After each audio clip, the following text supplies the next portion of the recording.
Hey everybody, it is Wednesday night, and I know you don't normally see me on Wednesday night, but here we are, and it's Jack Hammer, obviously, from the Santa Rosa Press Democrat, and got a special guest with me tonight. We got Rohan Chakravarthy from, well, I guess I was going to say 49er Web Zone. You're still there, but you're also going to be, you broke some news today, I heard. Tell me about it.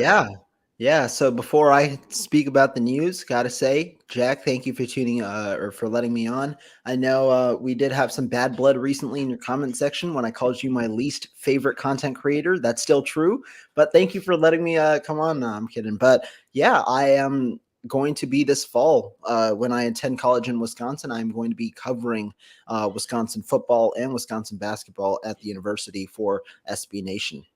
That's awesome, man. That's big time college football too.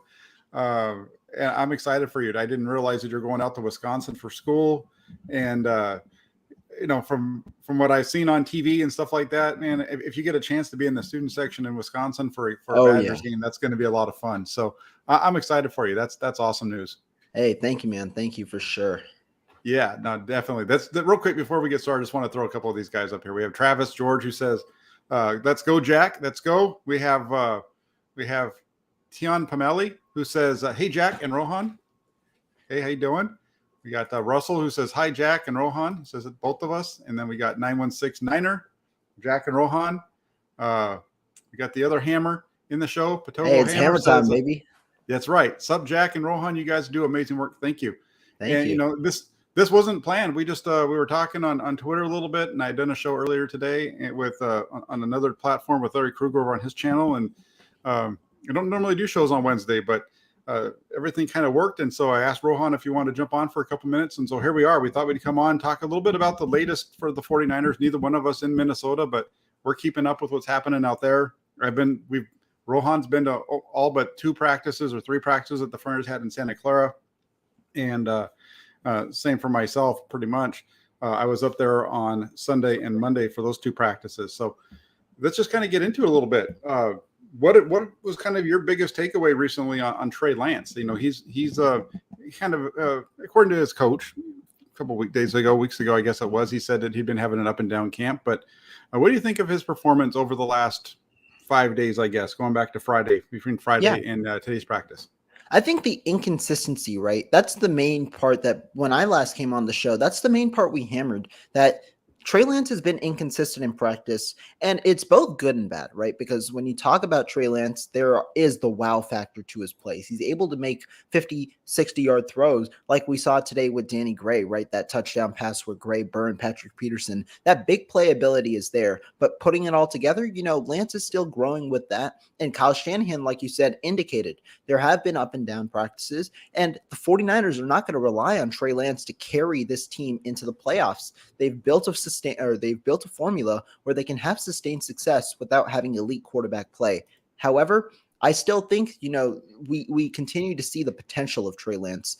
We talk about Friday. He went 4 of 5, 92 yards, a touchdown pass. And really the most important part to me was the intelligence that was displayed. There were several times where he stepped up in the pocket. I know the touchdown was amazing, but I really liked the 8-yard run that he had where he stepped up in the pocket, looked to throw the football again, see if receivers got open, saw nobody open, and then took off down the field for an 8-yard gain and slid. So I think the intelligence is starting to really come together, which is the main thing for me, is what I want to see. And so to me, I think it's still becoming inconsistent because I know you were there one day where he threw 4 of 15 in a very light non-padded practice. Again, non-padded. But I think the inconsistencies, while they are still wavering, it's kind of starting to be a little more of a positive trend, especially continuing from Friday's game to today. Yeah, no, it's been a very much more on an upward trend. Like you mentioned, the 4 or 15 day on Sunday. I've written a lot about some of his performances, in training camp where he does a bad day, and the numbers reflect his bad day or mediocre day, I guess would be a better way to put it. The 4 or 15 on Sunday, that's the first time all offseason where I've said he was 4 or 15, but those numbers don't match what he did because he was only 2 of 8 in the red zone that day to start off with, right? And in the red zone, on those 6 incompletions, 2 of them were throwaways because there was nobody open, so he threw them out the back of the end zone, which is what you want to do. 2 of them were drops, so that gets you already to 6, right? He hit the guy right in the numbers. He hit Right. It Terry was Davis to Price TDP right and in then the to Tay numbers. Martin, right? Yeah. Yeah, and then Tay Martin. They hit them both right in the hands and they dropped it. So that gets you to 6. And then he had a beautiful pass into the back corner of the end zone to, I believe it was Trey Sermon, and he just couldn't get. He got 1 foot in, I think, but not the other. It was just a little too deep. It was a really nice ball, but just a little too deep. So he was close to being 7 of 8. So you can't really, for that one, I give him credit. And then he got in the team period.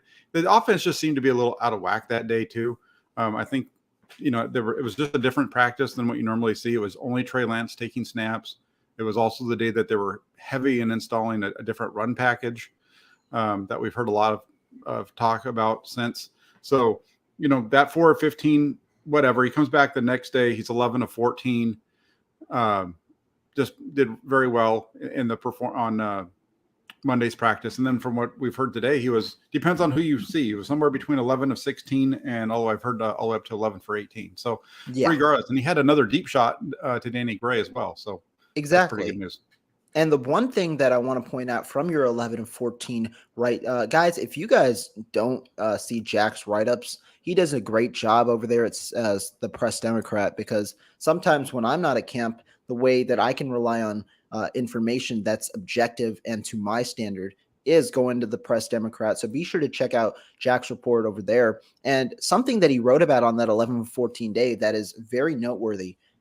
Trey Lance has struggled to hit that deep out at times. He's been inconsistent. There was the one incompletion during the game that was on a deep out as well, or it was like on a medium out. And while I didn't think that throw was as bad as we've seen in other throws been in training camp, it is a recurring pattern, which is why people have brought that up. And so there have been throws where you throw it too wide. There's been throws where he's thrown it too high and sail. And I was listening to Jesse's interview with Coach McAvoy yesterday, and he was talking about the arm slots and how the arm slots can change when those balls go too high or too wide. And so that's why it was a pleasant surprise to see, Trey Lance working through that kind of stuff, because on that day, the 11 of 14 day, which I believe was Monday, Lance hit one of those deep outs, correct, to Deebo Samuel? Yeah, he ripped it right in there. It was perfect. Hit him right between the 1 and the 9, right on the sideline, and Samuel was able to get both feet in bounds. Really nice. Yeah, exactly. You heard it there. Yeah, it was good. It started off good. There was a lot of positives to the way that he practiced on Monday, and you're seeing everything kind of start to come together. They're definitely wanting him to get better at that out route, which I think is why they keep challenging him to throw it. That's a part of their offense they want to be better at, and so they're forcing him to make those throws, just like they forced him to take those downfield shots. I think with the last practice that you were at, right? Yeah. Remember where they kept taking shot after shot on down the right sideline? You knew they were trying to work on something over there, and they threw it 4 times. Exactly. That shows you that there was something that they were working on specifically that day to try that they were for whatever the reason was, they wanted to hit that route, and Shanahan was determined he was going to keep throwing it out there. So no, it's been good. It's in a positive direction, and that's one of the things for me when I've talked about Lance, I know that I come off as negative because people only want to see the positive. And all I can say is that I've tried to show both sides of it with him, because there are good and there are bad. And every day, that's what I've tried to include, instead of just writing all the good stuff and leaving the bad stuff out, or leaving all the bad stuff and leaving the good stuff out. Try to make sure I'm showing a full picture. It's going to be different once the season starts, because once the season starts, you're just talking about what wins and losses and how they got there. Exactly. And there was, like, obviously when you talk about your write-ups on Twitter, it's hard sometimes to tell the full story in 140 characters, and people normally don't attempt to do so, like you mentioned before. But the write-ups itself indicate, like, you can go to any write-up and there'll be a good blurb on Lance on the good and the bad of practice. That's what I've also tried to do with my practice reports when I write. I just break down the 11 on 11 just specifically, and then just go through the plays where Trey Lance performed good and bad, pretty much. Yeah. No, it's been fun. It's been fun to watch the progression of Lance. I'm looking forward to seeing what comes out of tomorrow. It's good to see them do well against the Vikings as well. He'd had the good game against the Packers and their first team corners, pretty much. Yes. Yeah, against their it's a pretty good defense over there. Minnesota doesn't have a lousy defense. That's a solid defense. and it was good to see him put up some decent numbers against a pretty good squad over there. Real quick before we keep going on, before I lose it, there's a big Aaron. Thank you for the super chat. He says, "Great surprise here. Thanks for what you guys do." Hey, Aaron, thank you for what you do as well. I know you're working hard on your channel, and we need to get together. I saw your message. We'll get together. I just need to make the time Jack's to do it. a busy man, but yeah, appreciate you, Aaron, for sure. Yeah, absolutely. The other thing that kind of came out of today, and it's been a theme, is the offensive line. And from what I understand, there was a lot of pressure on Lance today. I think they said they gave up 4 sacks. Kind of what's been your overall feeling on the offensive line throughout camp? Yeah, it's still, in my opinion, just tough to get a full grasp of it because we just continue to see limited reps of the first team offensive line. Today, no Mike McGlinchey, and this week, no Mike McGlinchey, because obviously he suffered the injury on Friday, which I actually saw in a way that he suffered that last day of training camp, which kept him lingering and he pulled himself out in a way.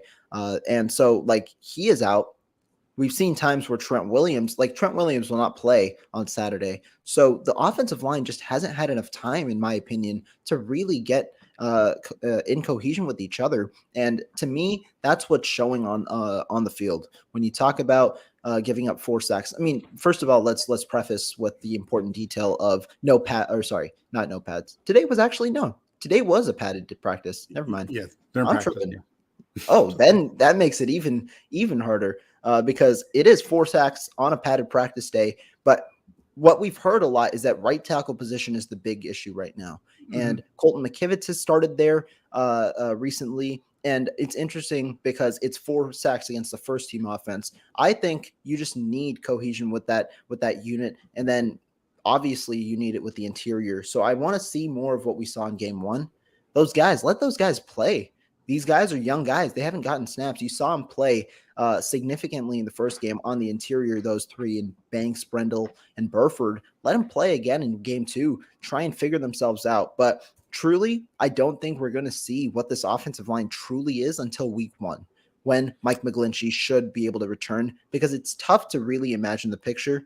And one suggestion I'd say is let Jordan Mills get some first-team snaps. If you're talking purely pass protection, he might be one of the better pass protecting tackles, in my opinion, on the team, at least from what we've seen in limited reps.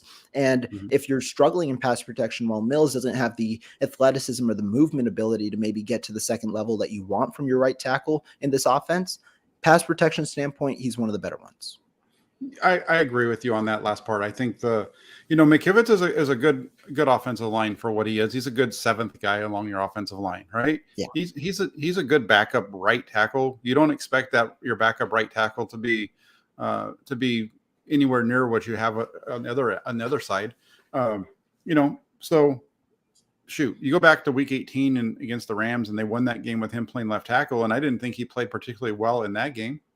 But they won. Yeah. But they won. And that goes back to how well Shanahan can scheme around things in his offense. But I agree with you on Mills. I think Mills is a better pass protector. And he's kind of new to the offense, so I think it's maybe taken him a little bit of time just to get everything down. But he's definitely of the backup tackles from a pass blocking perspective only, he would be the guy. He's the best one behind McGlinchey and Williams when it comes to just being a pass blocker for sure. Mm-hmm. Yeah, I agree with you on that one. So that was pretty good. And then the other piece that came up today, I don't know if you saw the video that I posted, but following a bunch of people that are with the Vikings, and there was a lot of video that was posted of the defensive backs that were in one-on-ones. It was pretty ugly. There was a video. I got some footage of Tariq Castro-Fields getting burned. I haven't seen the Castro-Fields one, but I've seen a Lenore one and then a Ken Crawley one. Yeah, there's Ken Crawley. There's Lenore. There's Kadar Holman. Yeah, just grabbing the guy's jersey, and you can see the flag get thrown early on that one. It was an ugly session, I think, for the 49ers defensive backs. Obviously, it's not any of their top 3 guys, but still, that was a rough session. What do you make of the 49ers secondary with where they are right now, and what could happen if these injuries continue to linger? Yeah. So you talk about the secondary, and the perfect example is last year when we saw times where Diamondo Lenore and Josh Norman were our two cornerbacks, or Josh Norman and Ambry Thomas were our two quarterbacks. And the 49ers were able to win a significant amount of games when those guys were in, despite those guys not playing above average level at the position. And so to me, the point is the 49ers have shown that they can play with these replacement level cornerbacks. However, the injury concern is a true concern because I mean, while you can win with backup level quarterbacks, you don't want to put it in the hands of backup level cornerbacks. You want your top players to play. And a truth has just been Emmanuel Mosley and Trevarius Ward have both not played a full season since 2019. The last 2 years, they have both missed time. How much ever time that is, they've both missed time with injury over the last 2 years. So that is something the 49ers will likely have to face at some point this season, just as they are facing right now. And to me, what it is the 49ers, it depends on the team that they go against. Because the Minnesota Vikings, I think those receivers can make any cornerback look foolish, but they can probably make a backup level cornerback look more foolish than not compared to a starting level cornerback when you have Justin freaking Jefferson lining up against you. I mean, Justin Jefferson won like every single route that I saw on film today. It was wild. And so I think that it can be seen as a concern. We've seen how the 49ers can combat against it, but there are going to be instances where you definitely want those top guys out there. And you can even make the argument that backup level cornerbacks were a reason that the 49ers didn't end up in the Super Bowl and winning it.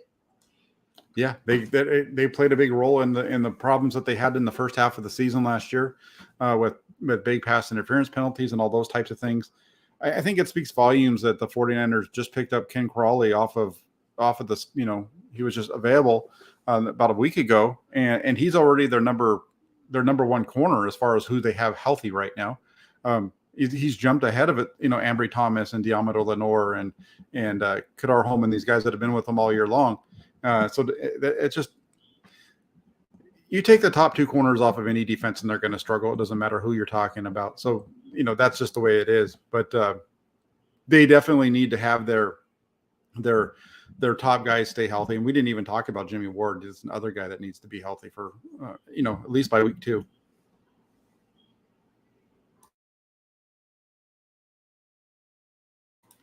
You're muted there. There you go. There we go. You said, right, the whole point is you want them healthy by the end of week 2.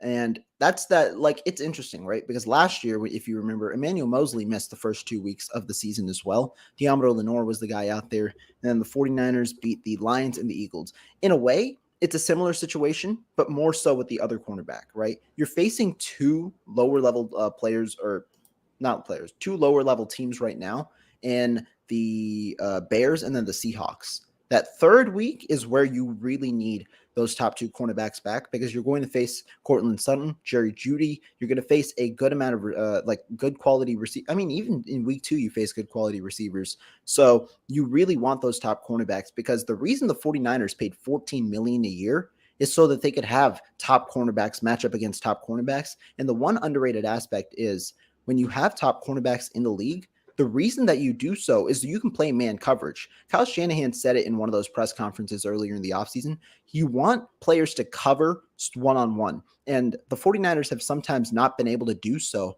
because they have to put out different personnel on the field. So they have to blanket, and they have to make sure that they can D'Amico Ryans has to hide in a way and protect these other cornerbacks, which forces them to play zone, forces them to give up the underneath route, forces them to do that type of that type of schematic, that type of scheme. And so now with your top two cornerbacks, you might not necessarily have to do that. You can play your best way of defense. You don't even have to blitz. You can play man to man. You can have lockup. And if it's in a way a symbiotic relationship. If your defensive line is getting there soon, it's tough for receivers to get open from these cornerbacks in 2.5 seconds. That can be a good play for the defense. Or if your cornerbacks can hold up in coverage like they've done several times in training camp, the defensive line will get time to get there. And we've seen a lot of those stats where they go off the run and they end up becoming sacks as well.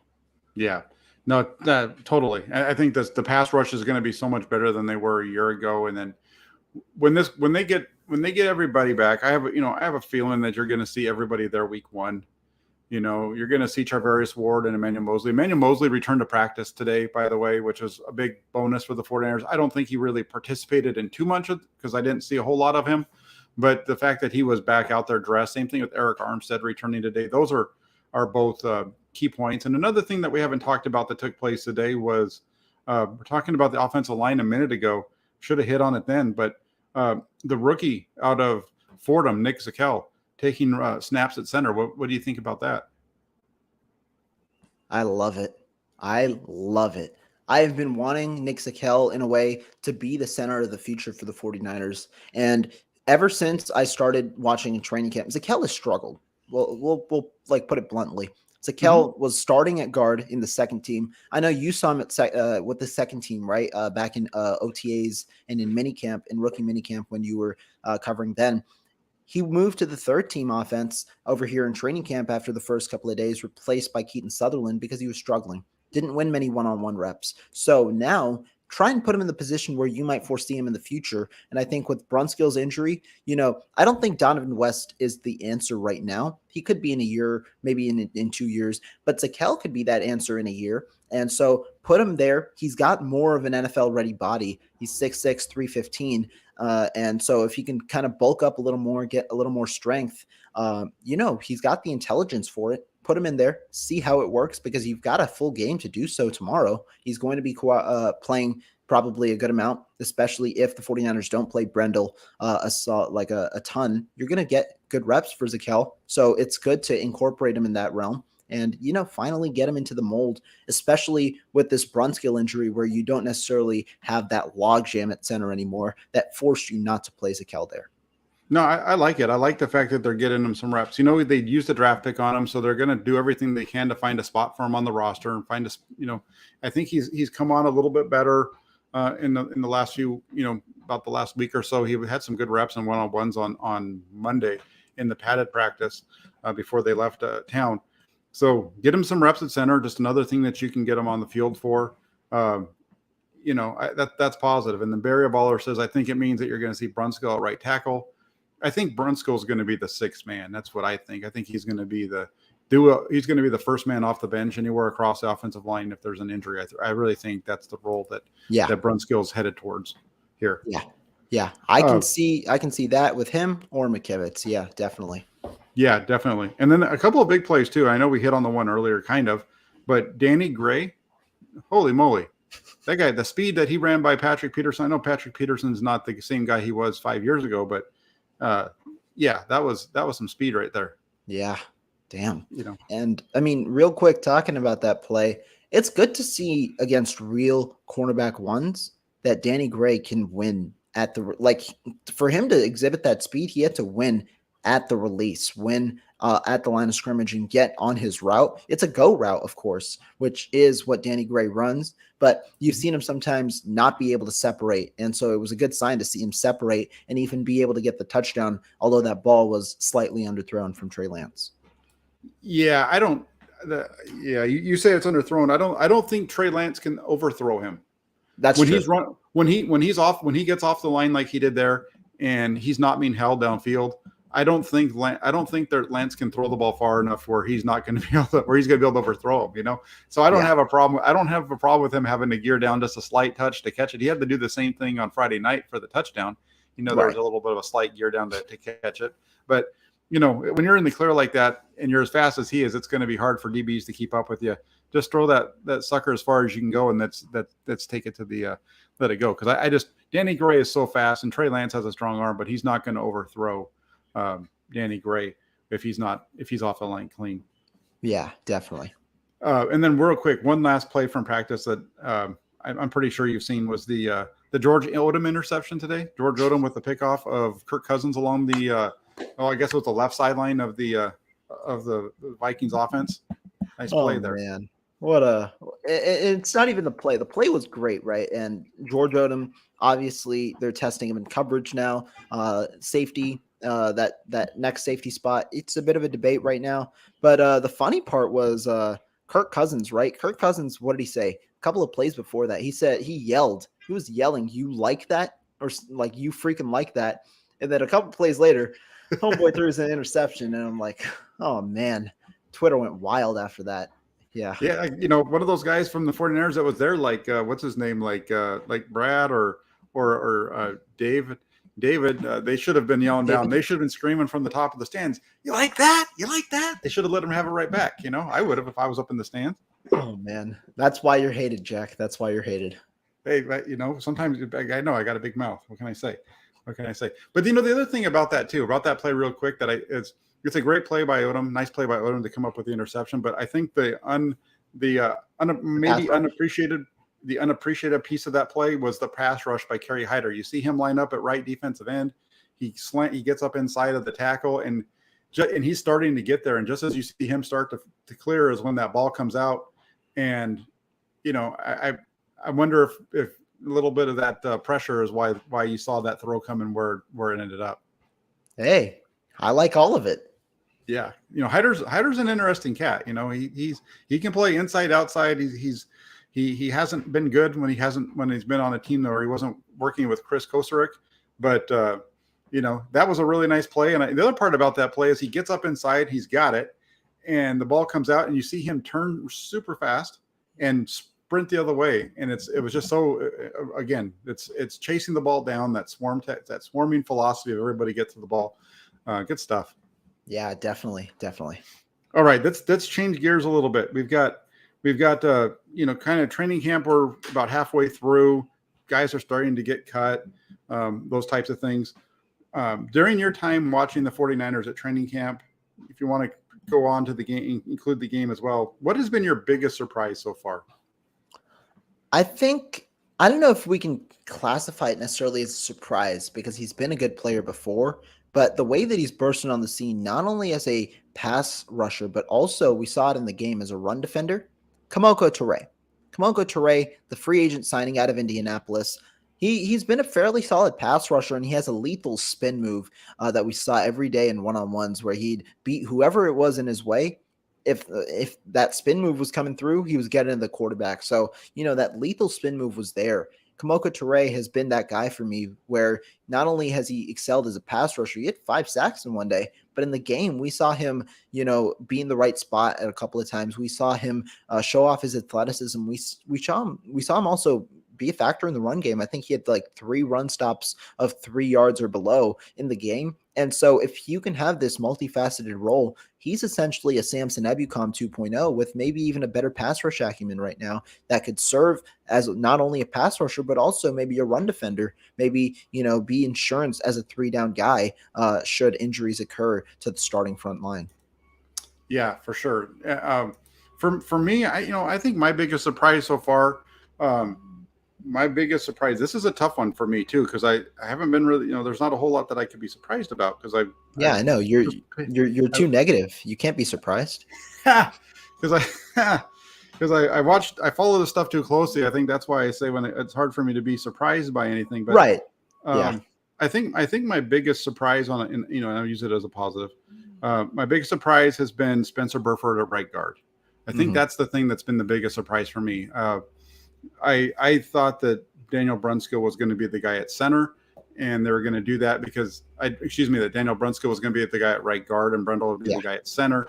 And that's how it was going to be just because of the experience there. So to have Spencer Burford be the guy at right guard, it's not like he just all of a sudden got in there, but he's been at right guard throughout the entire offseason, going back to, he shuffled a little bit with Jalen Moore at right guard and during the OTAs, but for the most part, it's been Jalen Moore with the ones all along. And so to have Jalen Moore at right guard, I think that's just a fantastic move. The dude, he moves fast.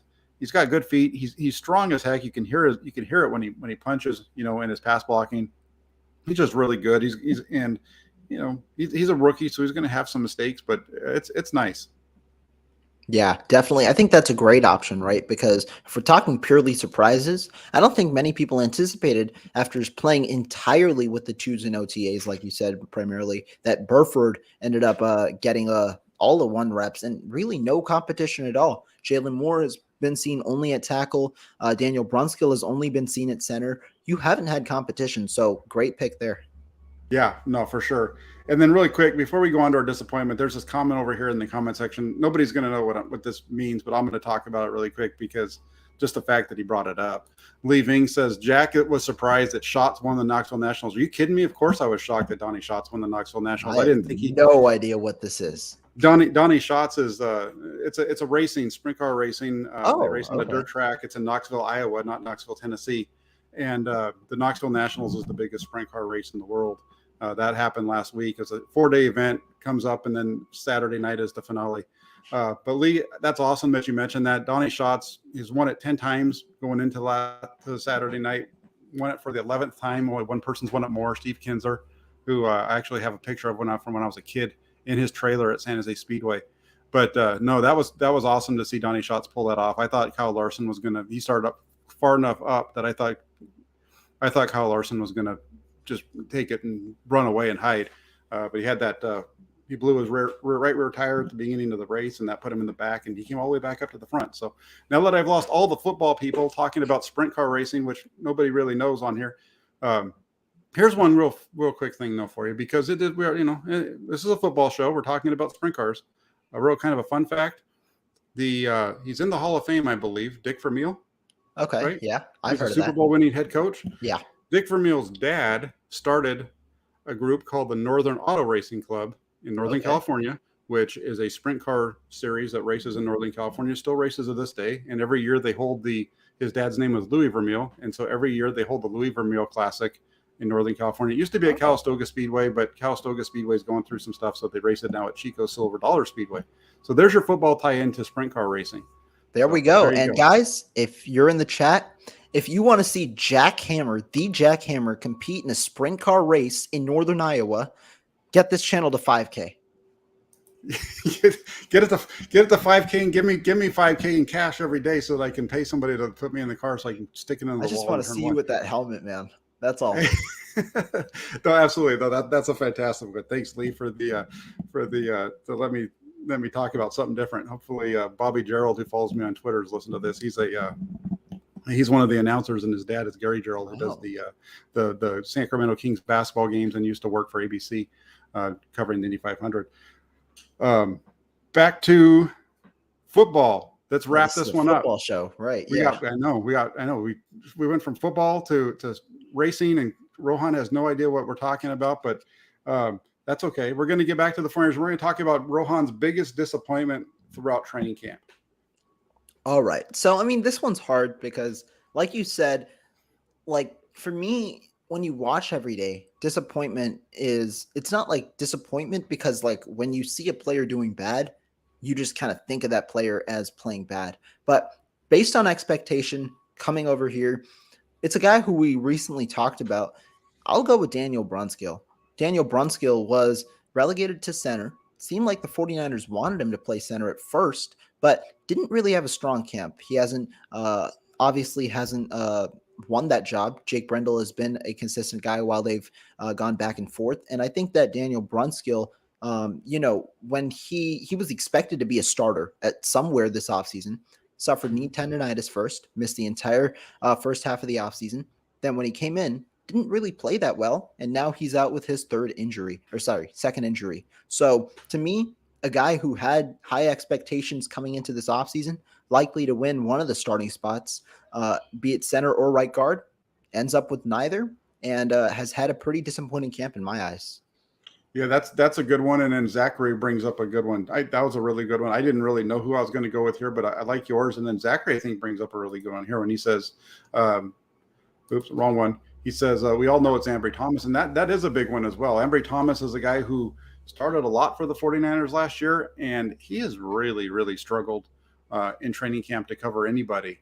It was kind of like, over the first half of camp, it seemed like if you wanted to get a big throw, you just put Ambry Thomas on the field and then throw at whoever he was covering.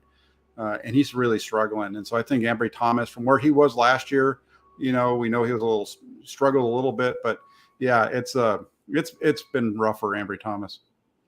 Yeah, definitely. Especially coming in as CB3. Yeah, coming in there, and Diamond Lenore and both Ken Crawley have kind of both passed him up on the depth chart, it seems like right now. So, Yeah, it's tough for the 49ers there. So I would say I like yours with Brunskill on the offensive side, and then we go defense, and I would say Ambry Thomas. Yeah, definitely. Awesome, awesome. And then I got to see that was fun. See what you started, Lee. Now you got everybody talking racing over here in the comment section. We got somebody tell me Formula One's better than sprint cars. I like Sprint Formula One, but races. you go with anything All that right, has to I'm do with. still young. I can join up in these sprint races. I might get in a car crash or two, but you know, it's Oh, all no, worth it. it's not. It's on dirt tracks, about quarter mile to a half a mile. Sometimes they're a little bit bigger, about 5/8 of a Okay. mile, but that's about the size. And then we have this one is a blast from the past right here. NorCal 2225 says, Jack, as a kid, I used to love sprint car races in the Bay Area, the World of Outlaws, which is the best. That's like World of Outlaws. It's like the NASCAR or sprint car racing. I Okay. was around when they closed down Baylands, but San Jose had some fun races too. NorCal. And I grew up at San Jose Speedway from my first race was in 1981. I didn't know what I was getting myself into. I'd gone once when I was a little bit younger, didn't like it. My dad took me in 1981. And I don't think we missed a Saturday night at San Jose Speedway until about 1986. And that was right around the time Baylands opened up in Fremont. And Baylands Raceway Park in Fremont was one of the best places to go in Northern California and watch a sprint car race. My dates a racer now. Actually, is getting married to him, and I tell him I've talked to him at times, and I've told him the best racing in that going to Baylands back in the late 80s was like it didn't matter if the World of Outlaws were in town because they had drivers coming from all over the country to race on Saturday night at Baylands. Really? Back in those days, they'd have guys coming who would fly out from Arizona and Oklahoma, and Tommy Estes Jr. was one of the top guys at the time. Leland McSpadden was the top guy. So I'm losing everybody in my show. I'm down to 111 people from 160 a few minutes ago, but I don't care. I love sprint car racing. I love talking about it. Yeah. When you guys bring that kind of stuff up, sorry, Rohan, I know you don't know what I'm talking about, but No, I was just about to say that's really cool information. The main takeaway that I got from that is that you're old. I shoot, man. I am older. Yeah. You talk about old. That's me right there. I actually found a gray hair on the top of my. I already got him here, but I found one over here the other night. And I about started crying. I had to tell my girlfriend, I don't know what's going on. I think I'm kidding. I'm kidding. That's solid. No, but it's good. It's good. And I just thanks for the guys in the comment section for ringing that. But yeah, it's been fun with the 49ers this throughout training camp, and it's been fun to get to know you a little bit more, Rohan. I know we're going to have to keep doing these shows. You've got a busy night ahead of you though, right? I've got a nice night ahead of me. Yeah, I've got a show with Sunil at 7:00 over there on his channel. Sunil and Jack were chopping it up yesterday. Had to come in because if you guys didn't know, I like collaborating with people that I just don't like. So Jack is my least favorite content creator. Sunil's my second least. So it just makes sense that I had to have them both in one night. Yeah, but I'm on Sunil's show at 7. Then I'm going live with my guy Wayne, and I think the other guy's name is Ben at 8:00 tonight. Yeah, Ben Camperman. He's a good guy. Yeah, he's a young guy. He's a young guy, young kid, but he's good at what he does. I've been on his show and talked to him before. So yeah, you'll have fun with those guys. So I appreciate you coming on. I know it was last minute. Just wanted to, we're both sitting around talking football. I said, hey, let's just do this on the show real quick. And you said, sure. So here we are. And I know you're heading off to be a Badger and whatnot. You said you're still going to be covering the 49ers. So we'll keep doing this. Oh, yeah, definitely. We'll definitely keep doing this. Definitely enjoy this. Got to keep ostracizing Jack. Make sure he stays in check. So that's what I'm here for. That's what the chat's here for. But no, Jack, as always, thank you for bringing me on. I always appreciate talking to you. And he's going to say it, so I got to say it first. Be sure to check him out at 49ers.pressdemocrat.com. His write-ups after practice are really good. Some of the more insightful ones and some of the more objective ones. That's something that people don't always want to hear, but objectivity is important. So be sure to check him out there and be sure to read his work because it's great work. I appreciate that, Rohan. I really thank you for doing that for me. And get over to 49ers Web Zone as well, because that's where you get to read Rohan too. So 49ers Web Zone has all kinds of good information, whether it's their own writers like Rohan and some of the other people on their crew, or the stuff that they're posting from other sites. I know they picked up my article from Monday, which was awesome. I was elated to see that, to actually have my article from another platform get promoted over there. That was awesome to see. So I thank you for the help with that too. And everybody in the comment section, thank you all for joining tonight. Before you leave, like Rohan said, hit the subscribe button, hit the little bell notification to go along with it, and then also hit that like button, because those like buttons are the lifeblood of the channels on YouTube, and that's how we get our shows amplified. So thank you all very much. I appreciate it, and I hope you guys have a great Wednesday. I'll be back with you tomorrow for the Hammer and Nail Show with Jesse Naylor. Ooh. Take care, everybody.